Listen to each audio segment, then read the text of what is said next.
Meze tarifleri hazırlıyorum sizler için. Pancarlı, elmalı, peynirli, dereotlu. Burada da efendim zeytinli, cevizli, bol baharatlı. Buyurun birlikte hazırlayalım.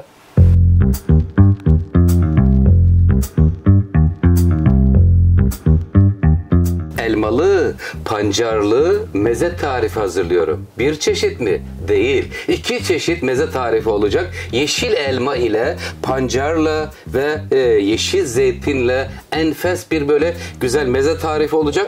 Videoyu lütfen sonuna kadar takip edin. Çünkü detaylar önemli. Videoyu atlatmadan izlerseniz her zaman için neticesi güzel olur. Bismillahirrahmanirrahim. Efendim taze pancarı alıyorum. Kabuğunu soyuyorum. Taze pancar sağlık açısından çok faydalı.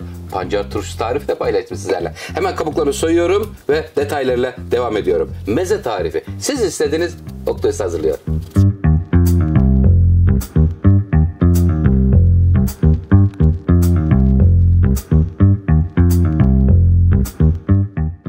Birinci mezemizin malzemelerini sayıyorum. 2 tane pancar, 2 tane yeşil elma. Yarım limon suyu olacak üzerinde. Şimdi bölüm bölüm sayacağım ki karışıklık olmasın diye söylüyorum. 1 tutam dereotu, biraz da nane veriyorum üzerine. Ver Ayşem. Bakın dereotu ve nane pancara ve elmaya çok yakışır. Buraya biraz tuz. Çok fazla böyle değil. Hemen üzerine Ege'nin incisi ver Ayşem zeytinyağını. Bir sonraki mezemiz kıymetli seyircilerim cevizli, narlı olacak.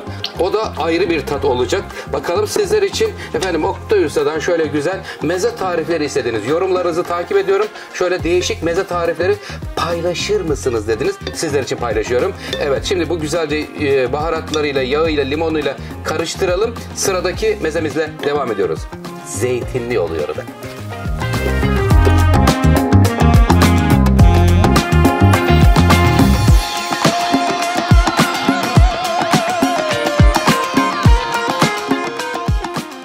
Pancarlı, elmalı tarifimiz hazır. Nasıl buldunuz kıymetli seyircilerim? Üzerine biraz da beyaz peynir doğradım. Dereotu ile birlikte nar taneleriyle enfes bir görüntüye sahip oldu. Sizin de inşallah sofranızda olacak. Şimdi hemen geçiyoruz zeytinli tarifimize. Zeytinli tarifimizde şöyle kekikler. Tomurcuk kekikten atıyorum üzerine. Biraz tuz ver Ayşem. Çünkü zeytinleri güzelce yıkadım kıymetli seyircilerim. Zeytinyağı ve aynı zamanda buraya limon ya da nar ekşisi. Siz hangisini seviyorsanız ondan koyabilirsiniz. Dereotu, maydanoz, yeşil soğan da doğruyorum. Üzerinde kırmızı biber de üzerinde nar taneleri ve ceviz olacak. Zeytinli mezemizde. Şimdi hemen sevgiyle közlenmiş biberleri doğruyorum. Bakalım Oktay Usta'nın hazırlamış olduğu 2 çeşit meze sizler tarafından puan alacak mı acaba? Heyecanlıyız. Bismillahirrahmanirrahim.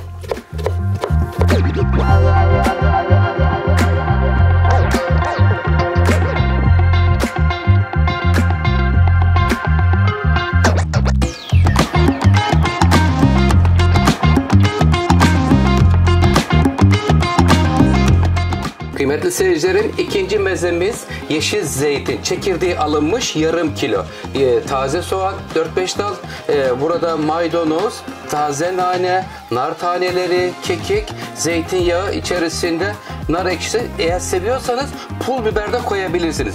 Üzerinde de ceviz. Domatesten de güzel yıldızlar yaptım. Böyle güzel sunumlar da önemli çünkü. Sizler için en güzel sunumları da elimden geldiğince yapmaya çalışıyorum. Üzerine birazdan nar tanesi verelim mi? Beğendiniz mi? Yorumlarınızı ve beğenilerinizi bekliyorum. İstediğiniz tarifler varsa lütfen yorumlara yazın. Sizler için en güzel tarifleri hazırlamak üzere Oktay Usta mutfağında çaba sarf ediyor. Yeter ki lezzet olsun. Yeter ki sizlerin sofrasında en güzel tatlar olsun. Beğenilerinizi ve yorumlarınızı bekliyorum. Sizleri çok seviyorum. Afiyet, bal şeker olsun. Hoşça kalın, sağlıkla efendim. Allah'a ısmarladık.